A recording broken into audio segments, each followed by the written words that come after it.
Hey, what's up, guys? Kevin Lavroni, Lavroni Report, TLR in the house.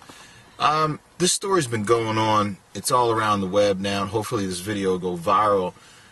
We'll get back to training with the TLR and the Lavroni, 2012 and all that. But there's something greater. There's a greater issue here that I just want to bring awareness to with all you guys out there and everyone living in so many different places. It's racism.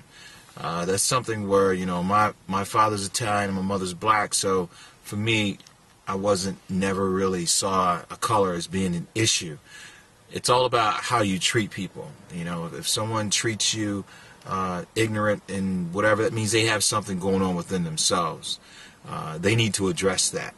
All the hate and everything with countries fighting against other countries, I think that stuff needs to stop. People need to find peace within themselves, and love can conquer all evilness. So there's this story. Trayvon Martin was actually walking through a neighborhood. The 16-year-old kid was walking through a neighborhood, and the security guy named George Zimmerman decides to dial 911. You guys might have heard this story. It's all over the news. This happened within the last 7 days.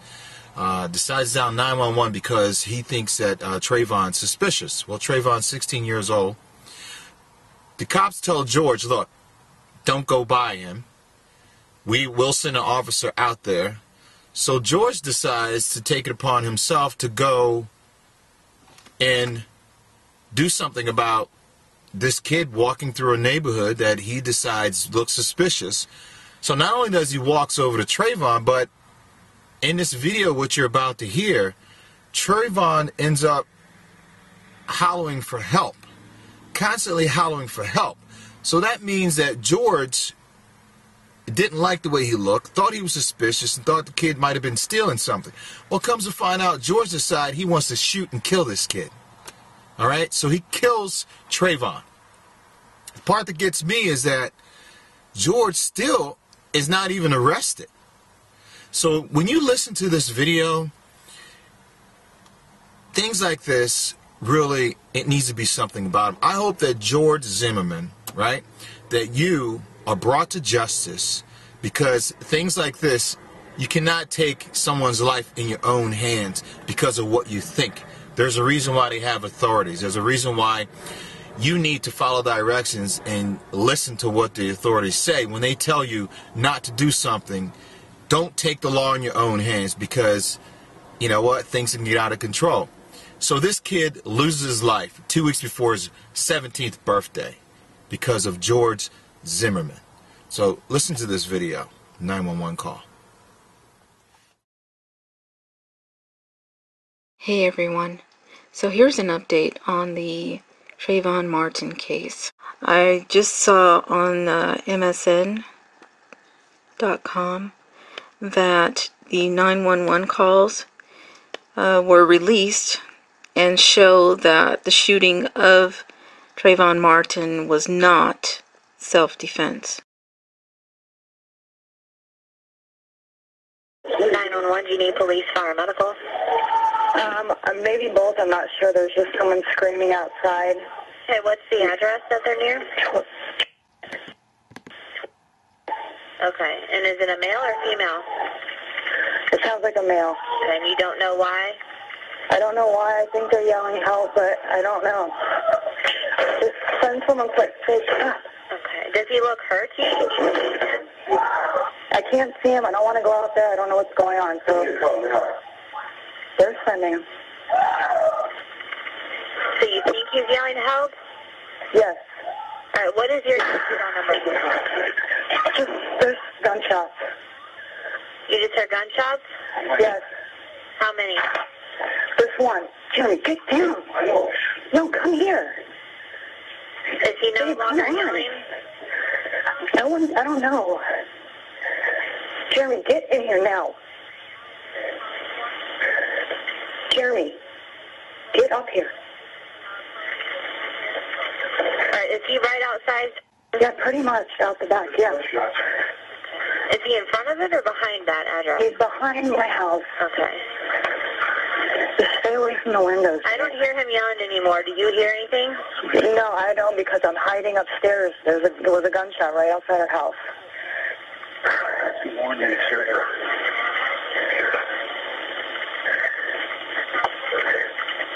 I mean, you've obviously sent someone already, right? Yes, it's in dispatch. What's your name and phone number? My name is... My phone number is... How do you spell your last name?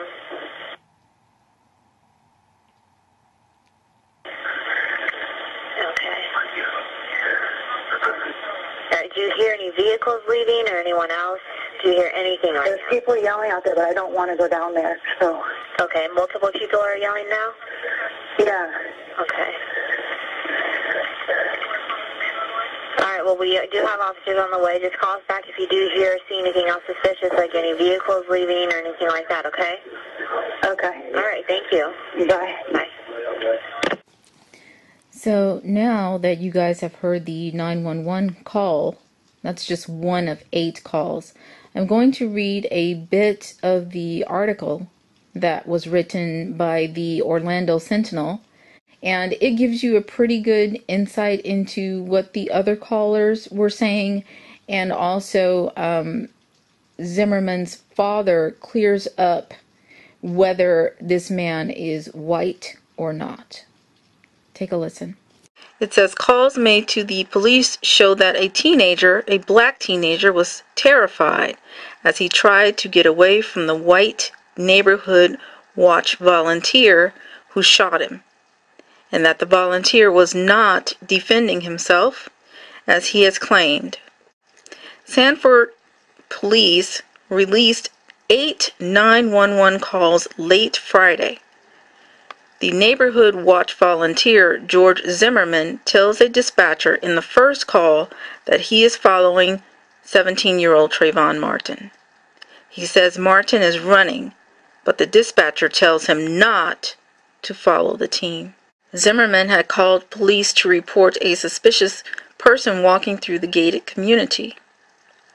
He has said he shot the teen in self-defense. Zimmerman's father said in a letter to the Orlando Sentinel that his son, who is Hispanic, has been cruelly and unfairly portrayed in the media as a racist. So in the beginning of this article, they still refer to him as the white neighborhood watch volunteer, but they clear up what he is later in this article, identifying him as Hispanic. It goes on to quote Zimmerman as saying, "This guy looks like he is up to no good. He is on drugs or something." This is what Zimmerman told the dispatcher from his SUV. He added that the black teen had his hand in his waistband and was walking around looking at homes. "These assholes, they always get away," is what Zimmerman told the 911 dispatcher. Sabrina Fulton, Trayvon's mother, says Zimmerman was chasing him. He was following him, and my son was afraid. He didn't know who this stranger was. Tracy Martin, Trayvon Martin's father, said the calls paint a stark picture of what his son's final thoughts were. That assertion was bolstered by 2 other neighbors who came forward on Friday. The 2 women, roommates, came forward to say they heard the teen calling for help. They heard the teen, not Zimmerman, calling for help. One of the women goes on to say, "It was not self-defense because I heard the crying. And if it was Zimmerman that was crying, Zimmerman would have continued crying after the shot went off."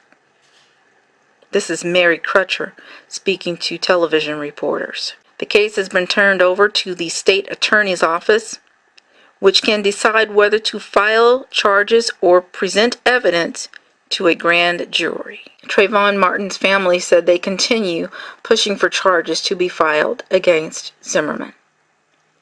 We're hoping this doesn't happen again to another family and that America opens their eyes. America will not open their eyes.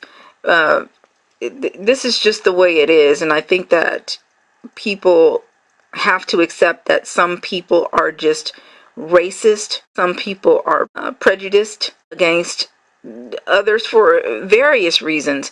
But what cannot happen is you cannot stop fighting against these types of injustices. That's what you need to open your eyes to. As long as human beings exist, there will be racism. I don't care how many laws you enact. I don't care how many people you try to ostracize for being racist. People feel the way that they feel based on whatever experiences they've had with those types of people. You cannot stop people from being racist. I'm sorry. That's just a fact. But you can also continue to fight against injustices, even if there are undertones of racism. Several Sanford residents who spoke to the Associated Press on Friday said they think there would have been an arrest already if the shooter had been black and the deceased had been white. The city is 57% white and 30% black. With that being said, I must add, they said blacks and whites in this city of 53,000 residents were pretty much in agreement that an injustice had been done with no one arrested, and that there was no racial divide in how the case is being perceived. Okay, guys, so very chilling. Now, Trayvon is somebody's son. He has a mom. He has parents. He has grandparents. His life is taken because someone made a decision to take the law in their own hands. I hope this guy is brought to justice. I hope you guys will continue to support Trayvon and his family, Trayvon Martin and his family, in this tragedy. Make these videos viral, and you know, spread the news, man, because this guy George Zimmerman, he definitely needs to be brought to justice, and I hope that this guy spends the rest of his life in jail. Really, probably more than that. He needs to suffer a little more than that because of life that he taken from this innocent kid. Trayvon, guess what he had in his hand, guys? Skittles. He had a bag of Skittles, and he actually walked to the store. He had Skittles, and I think it was a Coca-Cola or a fruit punch drink. And just so happened he was walking back home through a neighborhood, and the watchman of the neighborhood thought the kid was in there to steal something. I mean, come on, man. You know, justice needs to be done. So, guys, step it up. I challenge all of you guys to, if you see something suspicious, obey what the law says, because that's very important. Because it's not, you cannot make a decision to take a life in your own hands, or take a life, you know. That's God. God needs to do that, or justice needs to do that. So, that's what's up, guys. Kevin Levrone, TLR in the house, baby. Keeping it real. Peace.